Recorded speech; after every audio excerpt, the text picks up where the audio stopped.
Gujarat Titans Narendra Modi સ્ટેડિયમની અંદર શું બહેતરીન યાદો જોડાયેલી છે આ સ્ટેડિયમ સાથે. પણ હવે તો બની ગયું છે નવું. મારો ફર્સ્ટ બ્લોગ છે આ.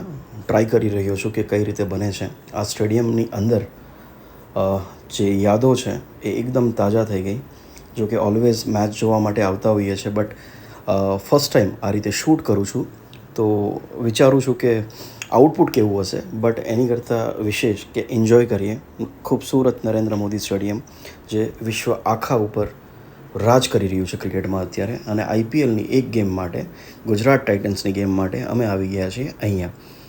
સ્ટેડિયમની અંદર આવતા જ લોકો એકદમ ખુશ થઈ જાય છે, બિકોઝ માહોલ જ કંઈક એવો હોય છે. અને જે રીતે એન્ટર થયા છીએ અમે, ગુજરાત ટાઇટન્સનું પોસ્ટર્સ અને સાથે જ વેલકમ ગુજરાત ટાઇટન્સ દ્વારા થાય તો મજા જ આવી જાય, આવવા દે, એનું સ્લોગન.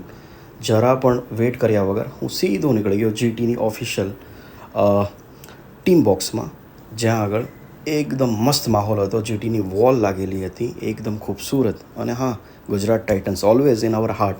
શુભમન, રાહુલ, ये जो टीम है, આ જે ટીમ છે એ છે ગુજરાત ટાઇટન્સ અને ગુજરાત પર રાજ કરે છે. અને આમને ચીયર કરવાની મજા જ કંઈક અલગ હોય છે. જેવો અંદર ગયો, મસ્ત સ્વીટ સામે નજર પડ્યું એટલે જરા પણ વિલંબ કર્યા વગર મારું ફેવરિટ સ્વીટ મેં ઉઠાવી લીધું અને એકદમ મસ્ત એને એન્જોય કર્યા. પછી મને થયું કે ચલો હવે અંદર થોડા જઈએ ગ્રાઉન્ડની અંદર. બોક્સથી ક્રોસ કરીને ગ્રાઉન્ડની અંદર ગયા. એકદમ મસ્ત માહોલ, બિકોઝ જીટી ઓલવેઝ એના ફેન્સને પ્રેફરન્સ આપે છે. તે દેખાડવા માટે જીટી ઓલવેઝ પ્રયત્નો કરતા રહે છે. અને જીટીના ફ્લેગ્સ તમે જુઓ, એકદમ મજા. ગરમી બહુ હતી, અંદર જઈને સીધી બ્રાઉની હાથમાં લીધી. મેં કીધું એસીમાં જ મજા આવશે થોડી. બ્રાઉનને એન્જોય કરતાં મેચ સાથે થોડો નાસ્તો પાસ્તાનો. ટીમને જોયા પછી એવું લાગ્યું કે ફરીવાર ગ્રાઉન્ડમાં જઈએ.